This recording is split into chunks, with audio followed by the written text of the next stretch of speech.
하나님 아버지와 우리 주 예수 그리스도를 쫓아 은혜와 평강이 오늘 모이신 여러분과 함께 하기를 바랍니다. 아멘. 우리 크리스천들은요, 하나님께 많은 기대를 가지고 신앙생활을 합니다. 하나님께서 우리를 돌보시고 이끄셔서 우리가 하는 일이 잘 되고 가정이 평안하고 사업이 번성하기를 바랍니다. 그리고 우리 중에 몇몇은 그렇게 되기도 합니다. 그래서 우리 모두는 기대를 가지고 신앙생활을 하고 또 기대대로 되기를 기도하고 있어요. 물론 저도 그렇게 되었으면 좋겠습니다. 양주교회가 부흥하고 자녀들이 잘 성장하고 우리 교회 성도들이 다 평안했으면 좋겠습니다. 하지만 안타깝게도 이러한 우리들의 바람은 다 이루어지지는 않습니다. 어떤 이들은 잘됨을 경험하지만 어떤 이들은 어려움을 겪습니다. 어떤 이들은 원하는 일을 하지만 어떤 이들은 생각도 해보지 않았던 일을 합니다. 자녀도 사업도 직장도 가정도 공부도 답이 나와 있는 것은 하나도 없습니다. 교회도 마찬가지죠. 저는 우리 교회가 만민이 부러워하는 교회가 되기를 바라지만 우리 교회가 어떻게 될지 장담할 수가 없습니다. 우리가 원하는 대로, 기도하는 대로 되지 않는다라는 것이에요. 자, 그렇다면 왜 우리는 신앙생활을 하는 것일까? 우리 왜 기도하는 걸까요? 원하는 대로 되지도 않는데 우리는 왜 하나님께 매달리고 있는 것입니까? 그것은요, 우리의 원함, 우리의 기도를 통해 우리는 하나님을 찾게 되고 우리의 기도를 통해서만 하나님의 뜻을 알 수 있게 되기 때문입니다. 그리고 그 안에서 우리는 점점 성숙해져 갑니다. 내 뜻이 꺾이고 갈등이 생기고 고민과 어려움 속에서 우리는 영적으로, 정신적으로 성숙해져 가는 것이에요.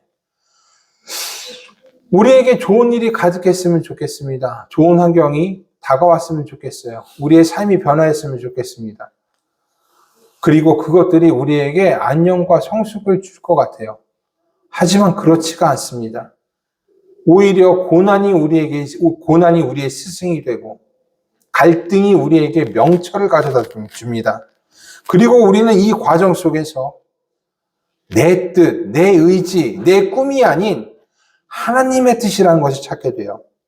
하나님의 주권을 인정하게 되고 하늘의 뜻이 이 땅에서 이루어지기를 바라게 되는 것입니다.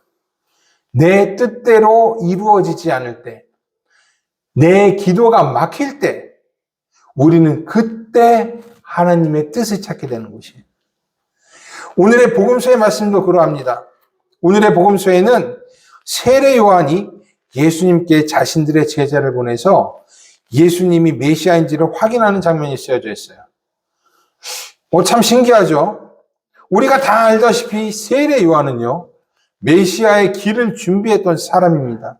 그랬던 그가 제자들을 보내서 예수님이 메시아인지 아닌지 확인을 하는 거예요.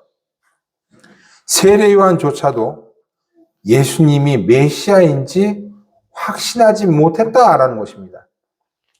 이는 세례 요한이 생각했던 메시아와 예수님의 이해 차이에서 비롯된 것이라고 저는 생각해요.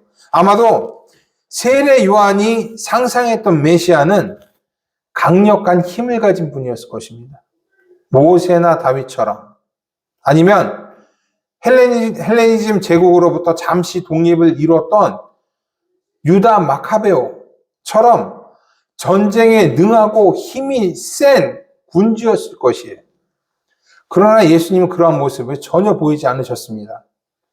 예수님의 세례 때에 놀라운 일이 일어나기는 했지만 예수님은 세례 요한의 생각처럼 군대를 일으키지도 유대의 독립을 위해서 싸우지도 않으셨어요.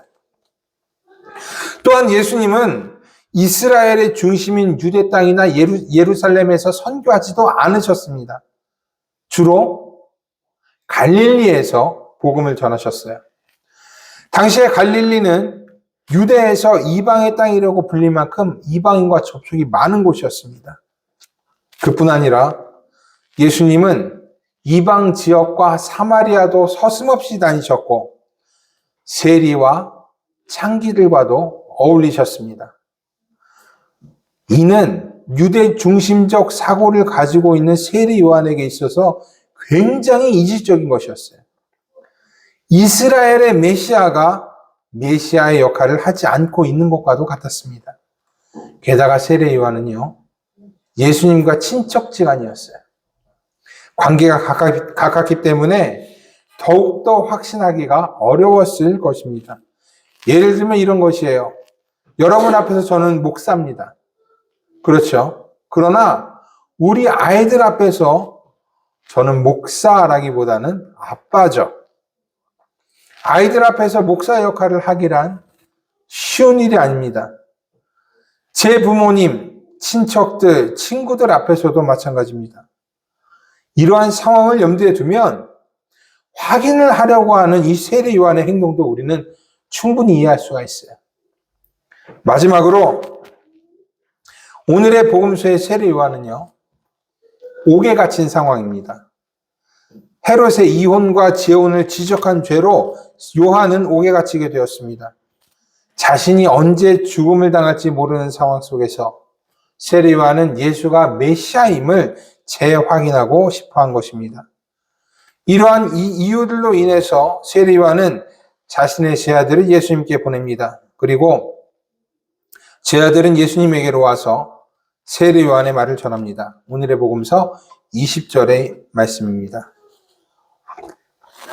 그들이 예수께 나와 이르되 세례 요한이 우리를 보내어 당신께 여쭈어보라고 하기를 오실 그이가 당신이오니이까 우리가 다른 이를 기다리오리이까 하더라 하니. 이 물음에 예수께서는 맞다, 아니다, yes, no로 대답하지 않으십니다. 질문과는 전혀 상관없어 보이는 전혀 다른 답을 하세요. 자신이 무슨 일을 하고 있는지를 답으로 말씀하신 것이에요. 그리고 그것을 전하라 라고 합니다.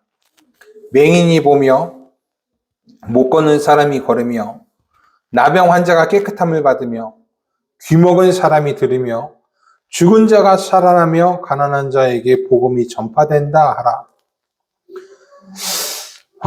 왜 예수께서는 맞다 아니다 라고 그 답을 하시지 않으셨을까? 왜 자신이 하시는 일을 말씀하시고 그것을 전하라 하셨을까? 그것은 세례 요한의 질문과 하나님의 뜻이 매칭되지 않았기 때문에 그렇습니다. 세례 요한은요, 자신의 고정관념에 사로잡혀 있었습니다. 이스라엘을 위한 메시아를 원했고, 그가 다른 위대한 왕들처럼 전쟁이나 심판을 통해 고통받고 있는 자신들을 구원하기를 바랬어요. 율법에 충실한 사람들이 구원받는 세상, 정의로운 사람들이 구원받는 세상을 꿈꾸었어요. 우리와도 참 비슷하죠. 착한 사람, 순한 사람, 의로운 사람, 하나님의 말씀에 매인 사람들만이 구원받기를 바랬습니다. 하지만 예수님은 그들만의 메시아로 이 땅에 오시지 않으셨어요.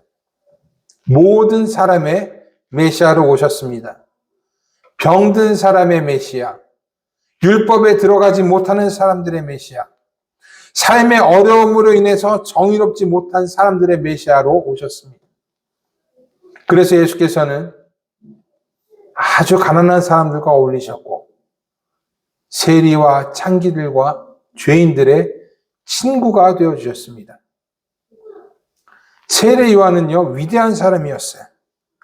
하나님의 선지자였고 메시아의 길을 준비한 사람이었습니다. 그러나 그 역시도 사람이었기 때문에 사람의 생각에서 벗어나지 못했습니다. 세례 요한은 누구의 아들이었어요? 사가랴라고 하는 제사장의 아들이었어요. 제사장의 아들로 성장했기 때문에 세례 요한이 가지고 있는 메시아 관도 편향적일 수밖에 없었습니다.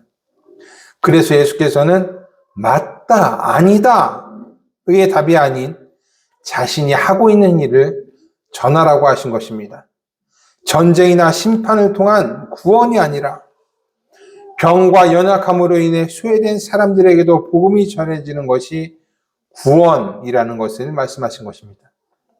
맹인이 보고 못 걷는 사람이 걷고 나병 환자가 깨끗함을 받고 귀먹은 사람이 듣고 죽은 자가 살아나고 가난한 자에게 복음이 전해지는 것, 이것이 바로 메시아의 일이고 구원인 것이에요.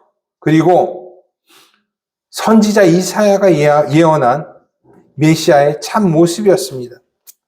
예수 안에서는요, 보지 못하는 사람이 보게 되고 듣지 못하는 사람이 듣게 됩니다.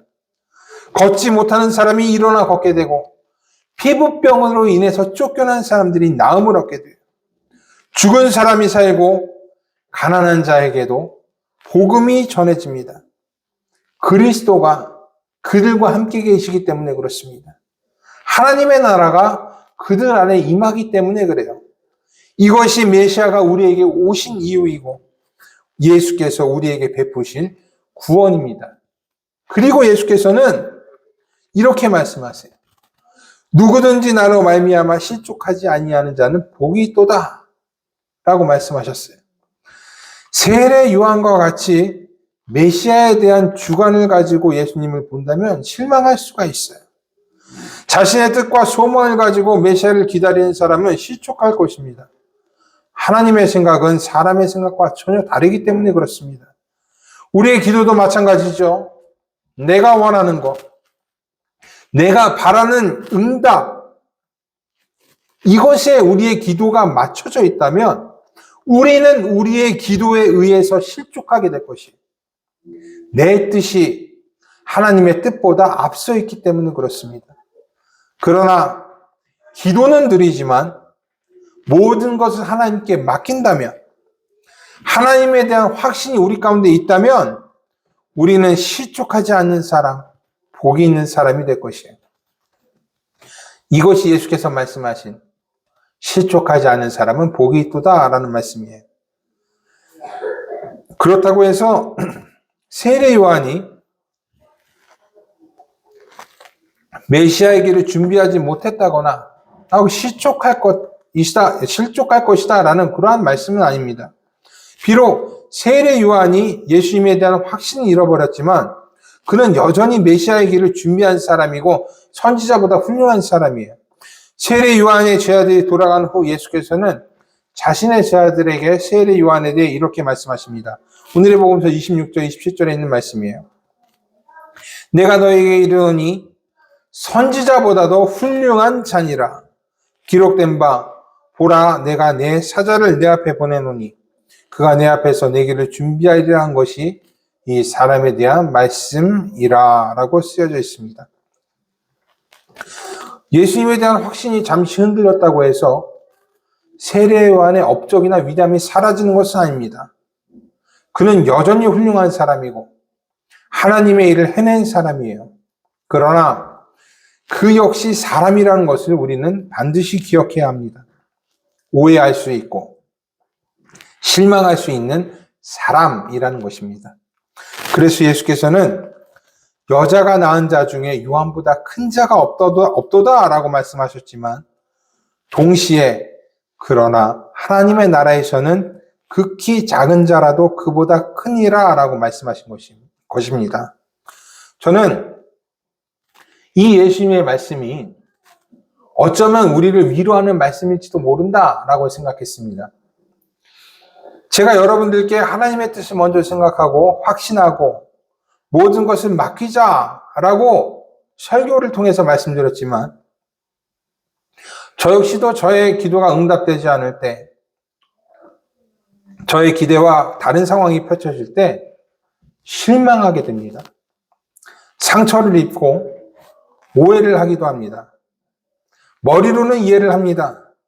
모든 것이 하나님의 뜻이라고 생각하고 받아들이려고 노력은 합니다.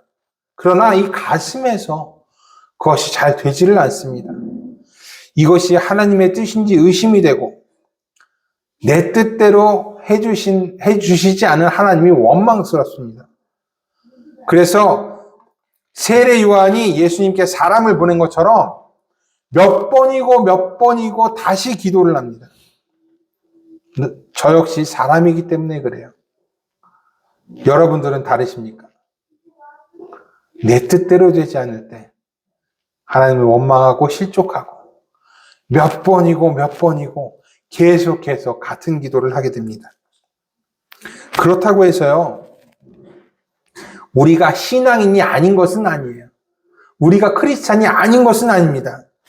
상처를 입고 확신이 흔들렸지만 우리는 여전히 크리스찬인 것이에요. 단지 우리는 연약한 인간의 옷을 입고 있을 뿐입니다. 그러니 여러분, 우리의 약함을 너무 걱정하지 마세요.